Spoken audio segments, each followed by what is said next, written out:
আওয়ামী লীগের পুনর্বাসনের প্রশ্নে জিরো টলারেন্স ছাত্র সংগঠনগুলো জিরো টলারেন্স নীতি অবলম্বন করবে।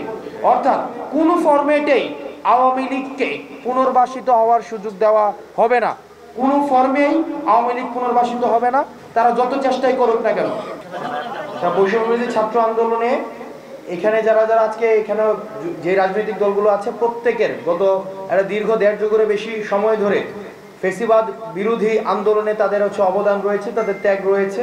তারা দীর্ঘ সময় ধরে তারা একটা রেজিস্ট্যান্স দেখিয়েছে এবং ফেসিবাদ বিরোধী আন্দোলনে সবাই তাদের কন্ট্রিবিউশনের জায়গা থেকে সবাই একসাথে এসেছিল বলেই আমরা সামগ্রিকভাবে বৈষম্যবিরোধী ছাত্র আন্দোলনের নেতৃত্বে আমরা ফেসিস্ট এবং খুনি শেখ হাসিনাকে আমরা স্থায়ীভাবে বাংলাদেশ থেকে উৎখাত করতে পেরেছি। এবং এই স্থায়ীভাবে উৎখাত করার পরে আমরা একটি আমাদের প্রত্যাশিত বাংলাদেশের যে যাত্রাটি, সেই যাত্রাটি এখন শুরু হয়েছে। কিন্তু এই শুরু হওয়ার পর থেকে আমরা দেখছি যে আমাদের বাংলাদেশ থেকে যে ফেসিবাদটি উৎখাত হয়েছে তাদের নানাবিধ ষড়যন্ত্র, তারা বিদেশে বসে বিভিন্নভাবে ষড়যন্ত্র করছে এবং বিভিন্ন ফরম্যাটে তারা আবার ফিরে আসতে যাচ্ছে।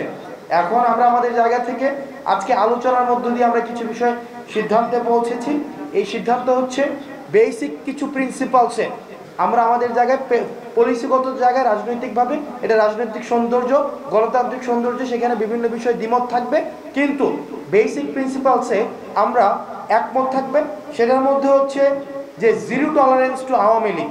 আওয়ামী লীগের পুনর্বাসনের ক্ষেত্রে ফেসিবাদ বিরোধী যে রাজনৈতিক শক্তিগুলো ছিল 5ই আগস্টের পূর্বে, সেই প্রত্যেকটি রাজনৈতিক দল আওয়ামী লীগের পুনর্বাসনের প্রশ্নে জিরো টলারেন্স ছাত্র সংগঠনগুলো জিরো টলারেন্স নীতি অবলম্বন করবে। অর্থাৎ কোনো ফরম্যাটেই আওয়ামী লীগকে পুনর্বাসিত হওয়ার সুযোগ দেওয়া হবে না। কোনো ফর্মেই আওয়ামী লীগ পুনর্বাসিত হবে না, তারা যত চেষ্টাই করুক না কেন। শিয়া বাটার ও ভিটামিন ই সমৃদ্ধ lily glam beauty soap. Lily, always beautiful. এবং সেটির এক্সটেনশনে হচ্ছে আমরা দেখতে পাচ্ছি বাংলাদেশে যে আন্দোলনগুলো বিভিন্ন সময় এখন দানা বাঁধছে, আন্দোলনের একটা উপলক্ষ তৈরি হয়েছে যে প্রত্যেক দাবি নিয়ে রাস্তায় এসে একটা মৌসুম চলছে। সেই মৌসুমে আমরা দেখছি যে আওয়ামী ফেসিবাদী যে শক্তিগুলো রয়েছে তাদের ব্যাপক ফাইন্যান্সিং রয়েছে এবং গত 16 বছরের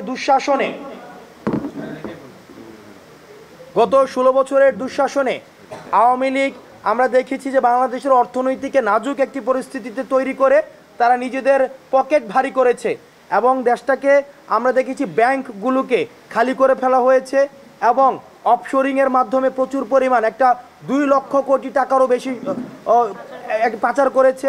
এবং আমরা দেখেছি যে জাস্ট একটা এমপির যে বিদেশে 360টার মতো বাড়ি ছিল। তো সেই জায়গা থেকে আমরা সিদ্ধান্ত পৌঁছেছি নীতিগতভাবে যে গত 3টা ইলেকশনে যারা নির্বাচিত হয়েছে আওয়ামী লীগ থেকে দ্রুততম সময়ের মধ্যে তাদের সম্পদ বাজেয়াপ্ত করতে হবে। কারণ তাদেরকে আমরা যদি ফিনান্সিয়ালি ক্রিপল না করা যায় আইনগতভাবে, তাহলে যে বিদেশে বসে তাদের যে ষড়যন্ত্রগুলো তারা করছে বাংলাদেশকে আবার পিছিয়ে নিয়ে আসার জন্য, সেই ষড়যন্ত্রগুলো অব্যাহত থাকবে। সেই জায়গা থেকে এই অন্তর্বর্তীকালীন সরকারকে সুস্পষ্ট এবং দৃশ্যমান পদক্ষেপ নিতে হবে। আমরা আজকে নিচ্ছি, কালকে নিচ্ছি, পদক্ষেপ নিচ্ছি, এই ধরনের বিষয় না।